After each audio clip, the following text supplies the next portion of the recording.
This building behind us is just magnificent. Was it the original building? Yes and no. The chateau exists since the 9th century, and probably at that time there was an outpost which was in charge of looking after the enemies coming from the river. Right. And then there was another chateau built in the 12th century, maybe another one in the 14th. That castle, true castle, surrounded by a moat, an old-fashioned castle, was actually, with cellars already, was actually destroyed in the very early 19th century by the new owner of Chateau Margaux, who wanted to renew everything. So he destroyed all the former buildings and built everything new, starting with the chateau, with the house, but also all the cellars, even the houses of the workers were all built at that time, all designed by the same architect and all completed within 5 years, which is really amazing. Okay, so let's jump back a few, not even a few decades, let's jump back a few centuries. Yeah. Where did it all start? Well, everything starts from the ground, and in this case from the soil. Chateau Margaux, together with a few other properties, enjoys a very privileged soil and climate. People started to realize that while they were making wine for their own consumption, probably. Since the early Middle Age, they were growing vines, of course, together with other kind of crops. And they realized that the wine which was made here was better than the wine made there. So, and that was the start of them recognizing that soil and terroir was more gifted. Right. And then they started, of course, building up their tradition of vine growing and winemaking. So, and then the real success story really started at the very end of the 16th century, early 17th century, when the market opens. And Chateau Margaux was very soon recognized as one of the leaders in producing extremely fine and very expensive wines. So this is, since then, we constantly strive to push further the level of excellence. So there are 400 years of constant, I may say, passionate search for excellence. Right. So all starts from the soil. People recognize that this is a gifted soil, a privileged climate. They start working, they accumulate experience, they search excellence, and that what made us what we are now. Then tell me, how did this history lead up to this infamous 1855 classification? Well, because one day there was that one of the first international exhibitions in Paris. Right, the Universal Expo. And then Emperor Napoleon III asked Bordeaux courtier to promote the French wines. Right. He wanted to promote the French wine, and he asked about an official classification. So an official classification was designed and made by the Bordeaux brokers based on the terroir. The brokers were asked to list the best wines and the less good wines.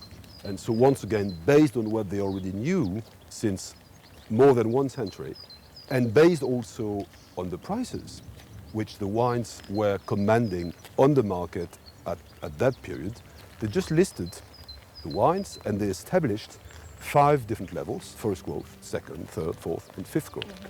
And at that time there were 4 growth which were listed first growth: Margaux, Lafite, Latour, and Aubryon.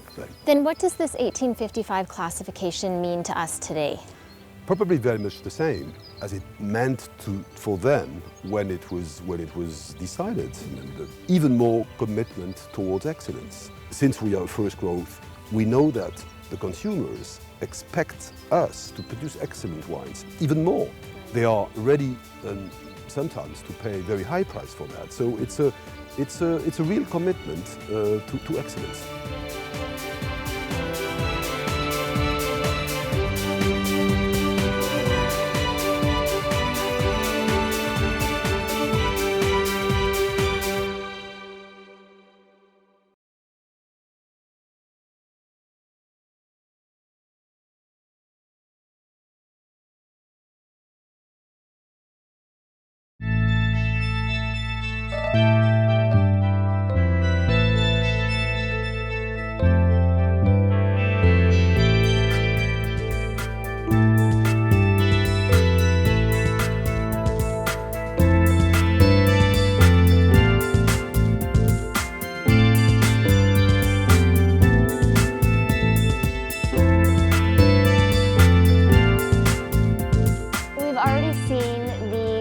couple buildings that did exist in 1855, but what I'm really excited to see is this new technology that you have in the new buildings.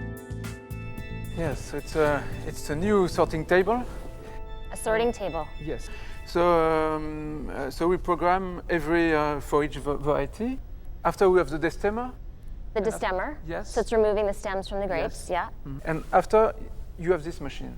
We program it to have a certain color of grapes, of berries, a certain size and shape, the size of berries we want. So for Merlot, it may be we can have a bigger size than Cabernet. Too big berry of Cabernet, we don't want it. So you would actually program this by grape, by single varietal, whether it's Cabernet Sauvignon, Merlot, Malbec, Petit Verdot, and so you program it by size, by color? Yes. And then it spits out the ones that it doesn't like, and it keeps the ones that you approve of. Yes. Yeah? Oui? Exactly. Okay. Wow, it's amazing technology to me. I love that it's so advanced, and I love that it's something that's so different than what people expect. Yes. Yeah. But we always use the best technology. It's just a tool, just to make it better. Right. But it's still soft on the grape, which is Yes. what you want. Yes. Right, yeah, exactly. Well, why don't we go check out the rest of the building?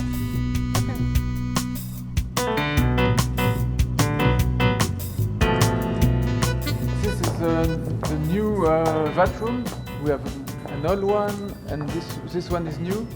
So we have some oak tanks and stainless steel ones. Yeah. Usually I prefer the wood for the best, old vines and the best. For me, these are the best Cabernet Sauvignon from the top of the hill. And the others, maybe the big stainless steel tanks are more for young vines. Okay. Like second wine. What we need in wood is the micro-oxygenation of the wood. It's more for wines that age longer. Gotcha. Okay, so it's important that there's more oxygen that would come through the wood than would through the steel. Okay, yes. Makes sense. Okay, so you have another barrel room that has some unique qualities to it as well. Yes. Let's go have a look at that one.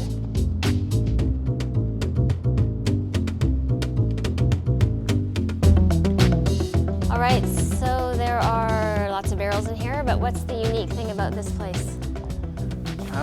It's a place where we try to have a natural climate without air conditioning.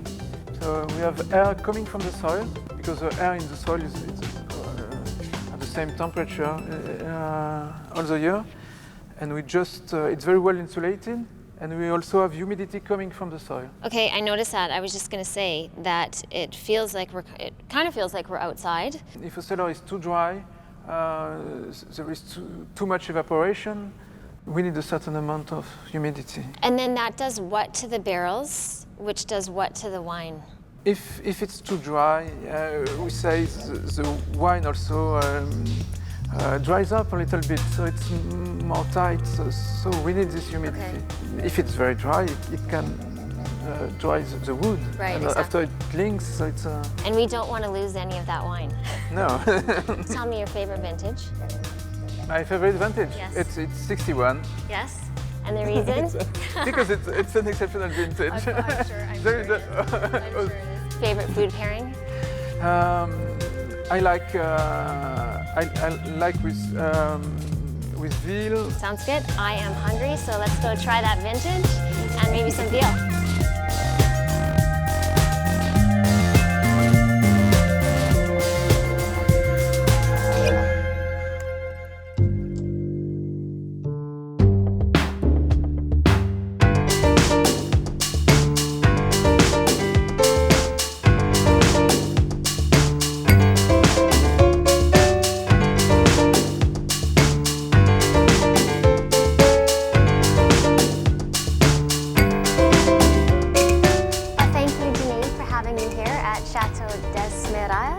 You're welcome at Desmirail. Merci.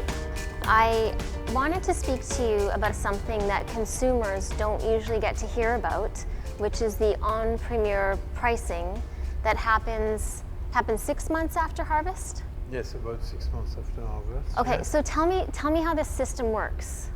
People buy the wine before the wine is ready to drink. Okay, so critics come in and they evaluate, critics and merchants, and they come in and they taste your wine, they evaluate it, and then you set the price? Yes, we set the price. And then they put their stamp on it, and they say, yes, we like this? Yes, they book some wines. Yes. Okay, so they book them, meaning they purchase the wines? Yes. Okay, and then I guess it's a system that's how old? When did the system start? It's a very old system. Before you had sur souche, they bought it even before the harvest on the stock. Okay, so sur souche is when they actually bought it before, when the grapes were still on the vine. Yes, but they stopped in 1961 because we had hail and the harvest was very small. So the winemaker had to pay back. So it's like being a stockbroker. You're buying futures into the wine market, Yes. right?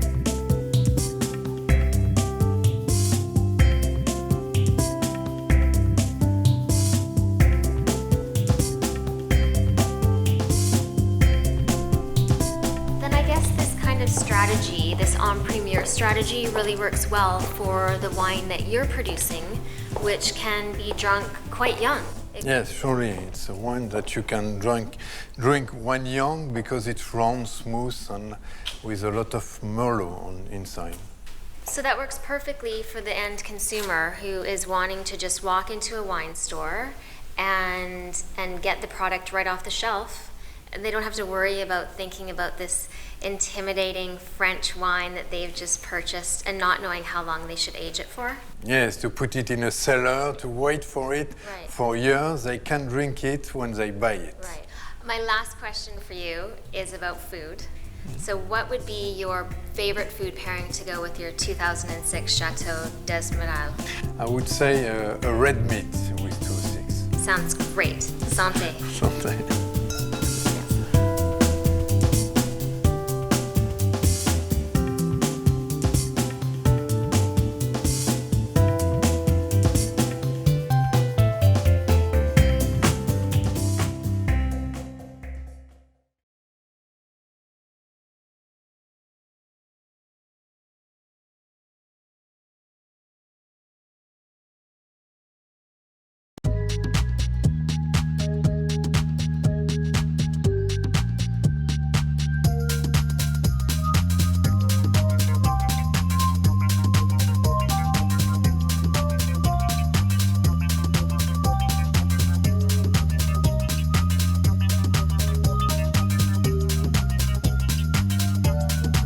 From where we are here, we are seeing Lafite is just below. Right. Lafite Rothschild. You get Mouton Rothschild there, and you get Pontet-Canet, which is just there.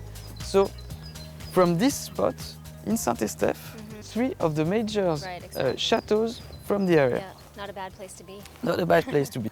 You can have the best soil everywhere in the world, but if you're not working it, you'll get nothing. Soil is nothing without man. So we are doing the pruning during the winter, during the spring season.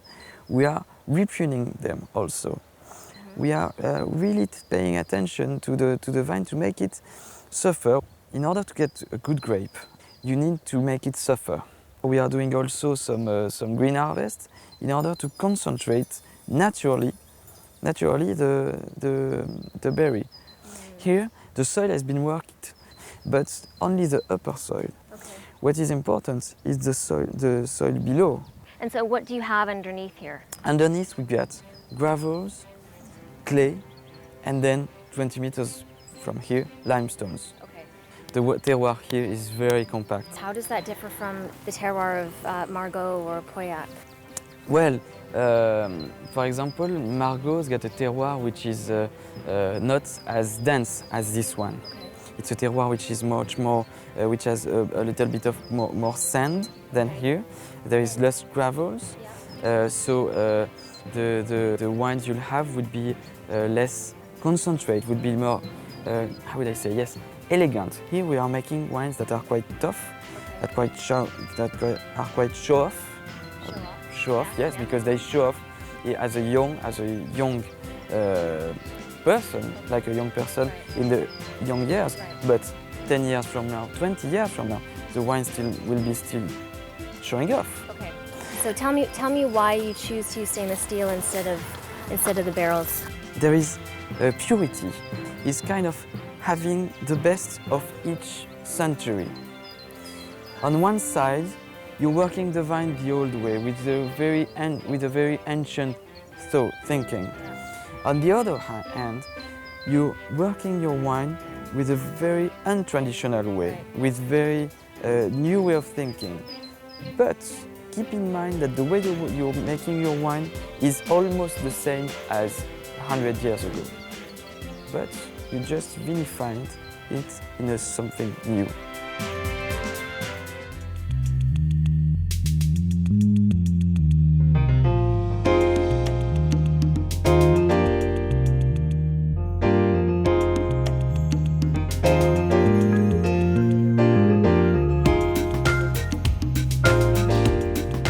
This was all the equipment they used back in the day that the classification system was published. So tell me then, what happened before the classification system to get that system as famous as it is? Well, actually the wines were always classified into classes or tiers, according to their price. The trade, the brokers, they would use a very simple classification to put the different wine, different brands into tiers according to their price. Okay. This has always been done since the 17th, 18th century. And the only thing is that in 1855, the list was written under the authority of the Chamber of Commerce, Bordeaux, with nothing else than a rewriting of previous classifications. Okay, so so back in the 17th, 18th century, they were still pricing these wines into tiers, and this is really how this system actually became formalized into what we know. It's a very effective tool to simplify the offer of the global offer. Okay. They would go to St. Petersburg or Amsterdam and say, if you want wines of second class or third class or fourth class, they would classify their wines, their offer, into classes according to price. Okay. And of course, price corresponding to quality. Exactly, of course. That would be the perception. The wines that were made in the better areas belong to 4 communes, the most important communes wine-wise. From south to north: Margaux, Saint-Julien, Pauillac, and Saint-Estèphe. Okay. These are the 4 communes. Okay. Pauillac, for instance, has 18 classified growth out of 61, so almost 1/3. Right. Right. And you're one of them. And right. Which makes us very happy. Exactly. I believe that.